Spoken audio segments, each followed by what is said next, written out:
Shalom saudara, ada satu video dari Ustadz Abdul Somad, bagaimana dia menyampaikan hukum-hukum di dalam Islam, dan saya sendiri sangat kaget dengan mendengarkan pernyataan beliau, dan sampai saya belajar dan melihat di beberapa literatur. Dan sebelum saya memberikan tanggapan, mari kita akan mendengarkan yang disampaikan oleh beliau. Bolehkah sampai mencium tangan kepala tokoh agama lain? Ini mancing saya untuk komen. Nanti kalau saya komen dipotong orang, lalu dilaga saya sama Imam Masjid Istiqlal.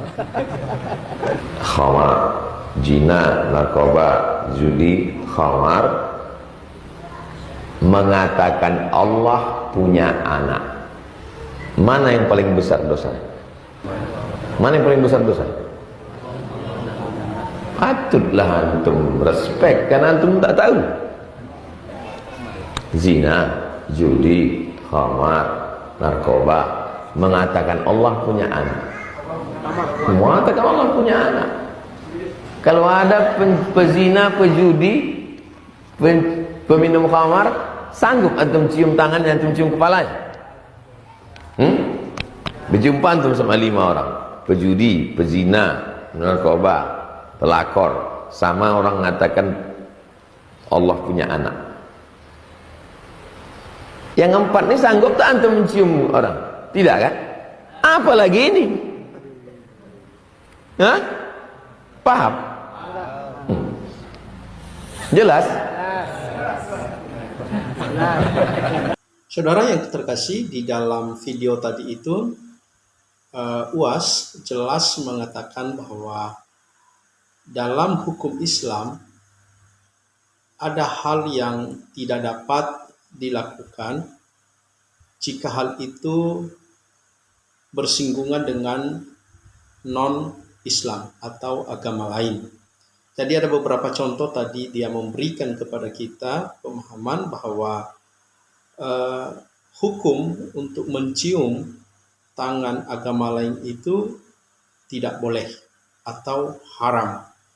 Nah, hal itu juga saya mencoba untuk melihat literatur dan searching di media sosial, dan saya menemukan di dalam satu website NU Online, di situ jelas diberikan judul Hukum Jabat Tangan Seorang Muslim dan Non-Muslim. Ini dipublikasikan hari Sabtu 17 Oktober 2018 jam 16.30 WIB.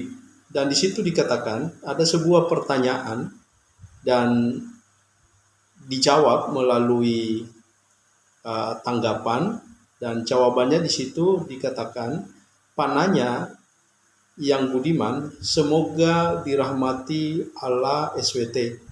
Masalah jabat tangan dengan non-muslim dapat ditemukan setidaknya pada 2 riwayat.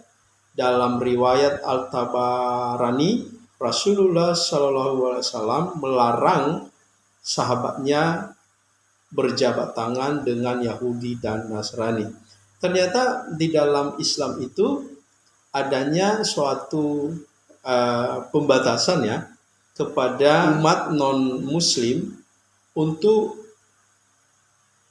memberikan atau berjabat tangan. Terlebih hari-hari ini kita melihat bahwa ada dari golongan Islam sendiri justru mencium tangan dan juga mencium kening daripada tokoh agama lain. Yang kita lihat adalah Paus Fransiskus ketika dia datang di Indonesia.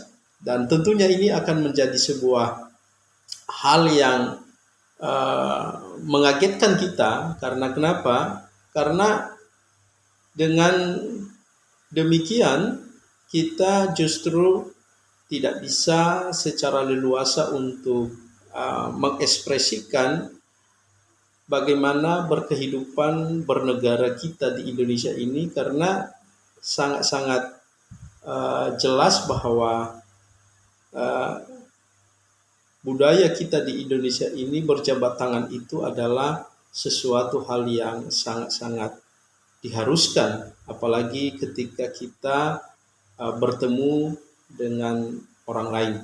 Tetapi kita tidak melihat dan tidak kita mengerti apakah mereka di dalam Islam itu memiliki pembatasan berjabat tangan kepada Yahudi dan Nasrani itu hanya dalam kondisi tertentu, situasi tertentu, atau dalam taraf tertentu, misalnya adalah pemimpin.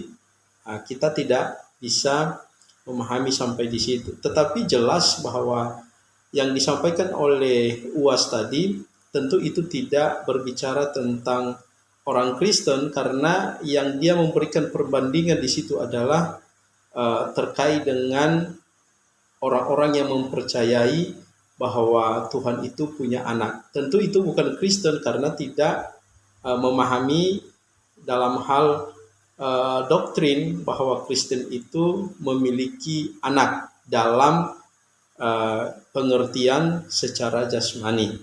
Tetapi secara rohani, maka makna itu bisa kita memahami itu berbicara tentang hubungan intim antara Bapa dengan anak, dan itu tidak dapat dipahami dalam hal lahiriah. Nah, jadi berdasarkan tadi apa yang disampaikan oleh beliau, tentu ini tidak berbicara tentang iman kekristenan, tetapi itu adalah mungkin iman orang lain yang memiliki iman bahwa Tuhan itu punya anak secara jasmani. Itu saja untuk tanggapan saya. Semoga kita terus menjaga yang namanya toleransi dan juga menjaga silaturahmi, dan terlebih kita orang Kristen, hal-hal yang demikian itu tidak menjadi persoalan bagi kita. Menjabat tangan kepada agama lain itu tidak mempengaruhi iman kita dan tidak membatalkan iman kita, dan bahkan itu tidak mengganggu iman kita kepada Yesus. Tuhan Yesus memberkati. Amin.